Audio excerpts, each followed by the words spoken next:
Welcome to another edition of the Building Your Career podcast, the podcast that aims to give career advice to people just starting off in construction. Today I'm at the McLaren headquarters where we're going to film our first live podcast event.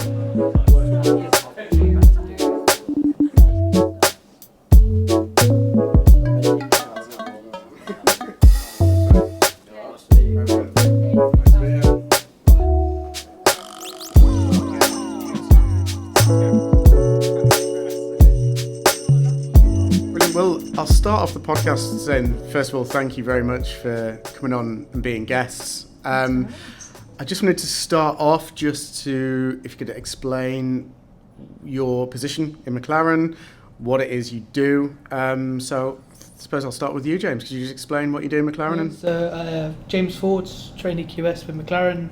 I've only started in July, so yeah. Brilliant. And you, Kasey? Kasey Coyne. I'm also trainee QS. I'm in my second year at the University of Westminster doing my bachelor's in quantity surveying and commercial management, level 6. Brilliant. So for both of you then, where did it all begin for both of you then? Where did you kind of first start your passion for construction, and what made you want to kind of get into the industry? So I did construction GCSE, and my family's into construction as well. They've had a couple companies, so I was able to do work experience with them 2 years ago now. Mm-hmm. And that added my interest into getting into construction, being able to shadow the quantity surveyors at different companies and being able to see what the role actually entails, and that's spiked my interest and got me into the job. Well, to be fair, a lot of people, even at director level, it's kind of their families were involved in the construction industry, and it was just a natural progression for them to get into construction as well. And what about you, Kasey? What sparked off your interest to get involved? I also, quite similar, I also have members of my family who are commercial managers and site managers and things like that. So I didn't necessarily look at it as much of an option GCSE level. It wasn't until probably year 13, late year 12, year 13, when you start looking at your options and things like that, that I was kind of started looking at surveying as an option and as an opportunity. Mm-hmm. It was never something for construction. I feel like when you look at it from the outside in, it's very, you think, trade-based, bricky, scaffolder, all of that.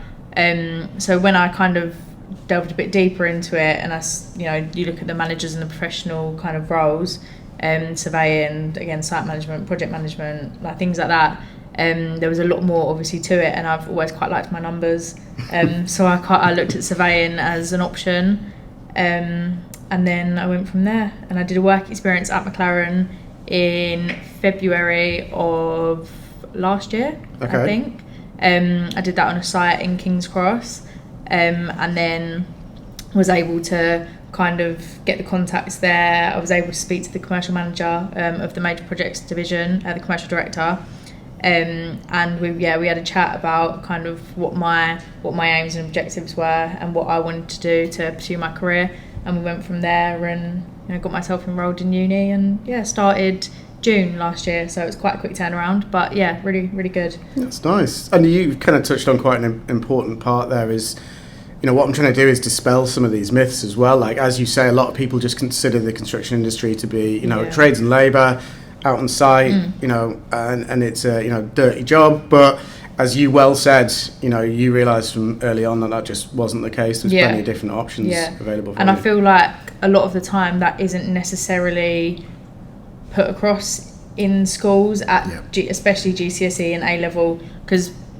from a personal point of view, it was never really an option necessarily. Yeah. We weren't really exposed to construction and doing that at GCSE level or at A level or anything like that, or even any kind of related courses. I did business, PE, and history, which are all completely not related to construction at all, and don't really relate to each other. But and I found myself here, but obviously that's taken a lot of personal research and time from myself, and I feel like it needs to be more there needs to be more focus on it in schools, I think, definitely. Oh, definitely. And James, I just wanted to pick up on what you said. Did you say there was kind of a GCSE in construction? Can you tell us a little bit more about what you did there? So there's a level 2 certificate that my school's offering for construction in the built environment. Okay.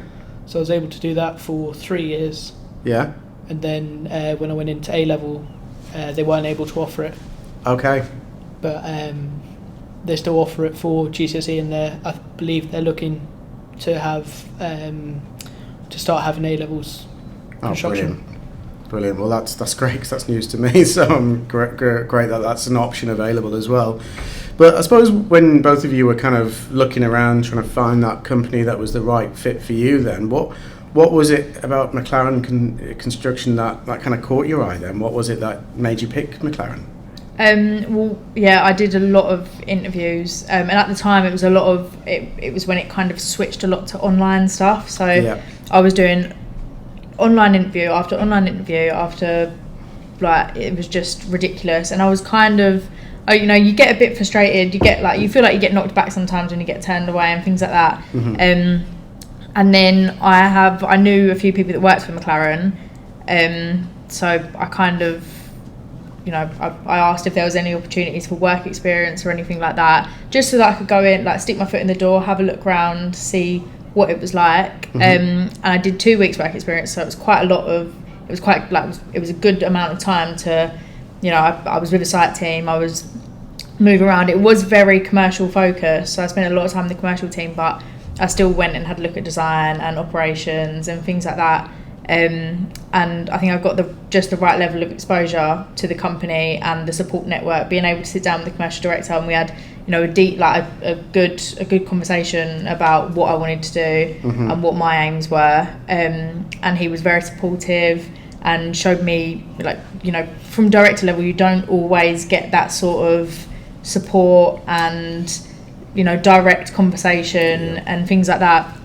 It's quite difficult sometimes with hierarchies and companies, isn't it? Mm-hmm. It's normally very one way, but this was, we had a really good chat about what I wanted to do, and he showed, he expressed a lot of, he was very happy to get me on board and involved, and so from there I was kind of I know that I'm kind of wanted, and he wants to get me an opportunity here and help me to fulfill my potential.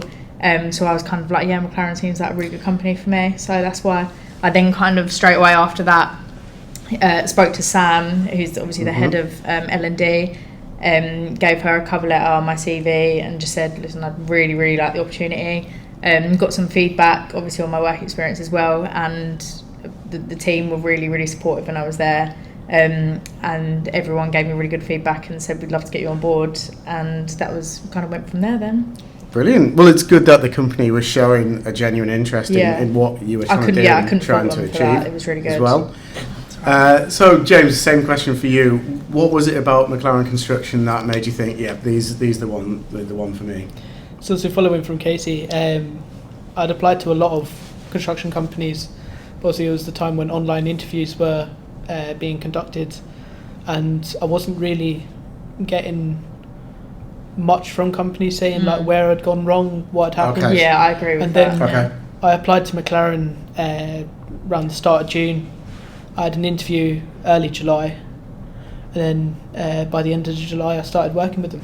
It was very, very quick turnaround. But when I had the interview with my managing surveyor on my project, he went through everything afterwards and said, well, you've obviously ticked these points, and there's a bit more that we would have liked to have seen from you, but because you've done a lot of research about the company already, we would like to give you an offer.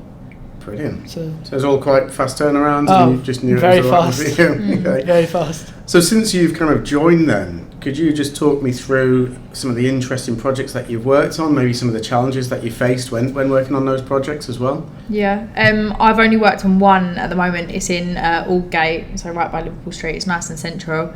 That's a mixed-use development, so we've got this for British Land, so we've got a office building which is 6 stories, and then a ground floor retail space as well, and then the apartment block is 159 apartments, and then like a multi-use gym, screening room / cinema sort of thing, and then also 2 retail spaces on the ground floor as well, so for the likes of Costa or whoever want to obviously rent that out from the developer.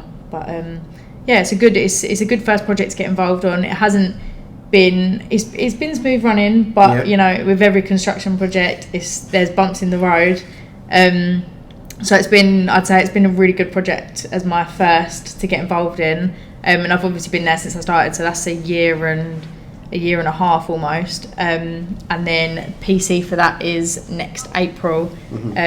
So I'll be on it for a good amount of time. I've seen it kind of from frame to facade to fit out, so it's been really good for overall exposure for me, but I've been very much more fit out focused, rather than the external stuff. But again, next project, hopefully I could be involved in more externals, be able to kind of stick my foot in other packages and things like that. But challenges wise, there's been delays and things like that. You get notices from subcontractors, and it's just all about being able to know what you're looking at, because you've then got to go back through and delve through loads of information, programs and dates and things like that. So when you're looking at claims from subcontractors, it's just about being able to know where to go and what to look at and what's the specific, because you've got loads, like there's so much information there, so it's all about going back through and knowing what to look at and knowing kind of what information to target and use to be able to go back on that claim, and using that. And I don't know what else. That's fine, that's good. And then same to you, James, could you talk us through one of the projects, any of the challenges that you've kind of faced with that? So I've been down at the Excel Centre, which is an extension onto the original building of 25,000 square metres. So it's a big project. It's there hasn't really been many challenges with it. I came in at a point where we'd been halfway through a site closed down for formulary. So during the build, we're going to have 6 weeks over the 2 years where formulary are going to be able to like run through our site. Oh wow! Which going by asking other trainees of other companies if they've had anything like that done to them before, they haven't. So I think it's been something that we've overcame, and obviously the group down at the Excel have been able to overcome that without any major hiccups. Wow, Touch wood. That's so cool. That's amazing. Wow, God, I wish I could work on a project like that. So just kind of leading on to the next question then, because what I'm trying to do here is just get rid of a lot of the myths for people who are maybe considering a career in construction, but there's a lot of myths out there that simply aren't true. So was there any particular things that you thought the construction industry was going to be that it simply wasn't the case when you joined, or any preconceived ideas that you had about how it was going to be? I think one from myself, obviously being female, sounds like obviously such a cliche, like everyone talks about it, but obviously it is very, very male dominated industry, and so I think maybe going into it I was a little bit like, how am I going to bear up here? Are men going to underestimate me? Are they going to like talk to me like I'm not really? But I wouldn't necessarily say that that's been the case at all. I feel like I've gone in, and I probably get more respect, I'd say, on site being female. A lot of even the trades and stuff like that, they're all very like respectful and polite and things like that, and you don't get anyone really feeling like they can walk all over you. So that's been a nice surprise, I'd say, coming into the industry, definitely. Very good. What about you? Is there any kind of myths or anything that simply wasn't true when you kind of came into the industry? Not really. I didn't really expect too many challenges to be faced. Obviously, I planned to go to uni to train how to be a QS. And obviously when McLaren came back with the offer, I was like, I'd rather take that instead. So I was able to get the practical experience whilst getting the degree as well, which is good, because there's not many, there's obviously since I started with McLaren, there's been a lot more opportunities within other sectors, not just construction, where you're able to have an apprenticeship, where you're able to get the experience whilst getting a degree at the same time. Yeah. There's obviously certain roles where before you'd have to go to uni for like 5-6 years to learn how to do that role. Yeah. Obviously now it's changed. Yeah. And I'm a big advocate of the apprenticeship route on these podcasts. You know, a lot of the directors are really talking about it a lot in terms of, you know, that is a really good way of getting in the industry, because obviously you're going to university but you're getting paid experience as well. So yeah, I'm a big advocate of that, and I'm glad that McLaren are doing that as well. I'd definitely say like the theory that you learn at university is, you know, when you then get out on site it's a very different reality, I'd say. And I have a lecturer at uni who said the exact same to me. He was like, I've got to teach you the theory, but he was like, I'm going to tell you exactly what it's like on site. Like, and it is different, but I feel like it's so good knowing that background, kind of not like going to uni and doing all the practical stuff. It's good to know the background knowledge and have that theory and be able to use it to deal with those situations and deal with any hiccups that obviously arise. But yeah, I feel like it's not as smooth running obviously on site, but it's all about the development, isn't it? Being able to have that exposure, practical. You're doing 4 days a week on site, 1 day a week at uni. Yeah. Like, I feel like it's the perfect balance of and being able to properly develop and, you know, utilize those experiences. Yeah, definitely. I couldn't agree more with you there, because as I said, I studied architecture at uni. I was at uni for 5 years, didn't learn a thing how stuff was built, so I had to get a job as a labourer just so I could be on a building site and actually figure out how stuff was built, because I'm a very visual person, so when it's on a 2D bit of paper it doesn't mean anything to me. Yeah. When I see it out there on site, I'm like, right, okay, that's how that goes together. So yeah, get out on site and get that site 100%, experience. yeah. That's the one thing I'd say, just get out on site. Yeah. Go and look at it. Brilliant. Well, thank you so much for being guest on the podcast. It's been an absolute pleasure having you both. No worries.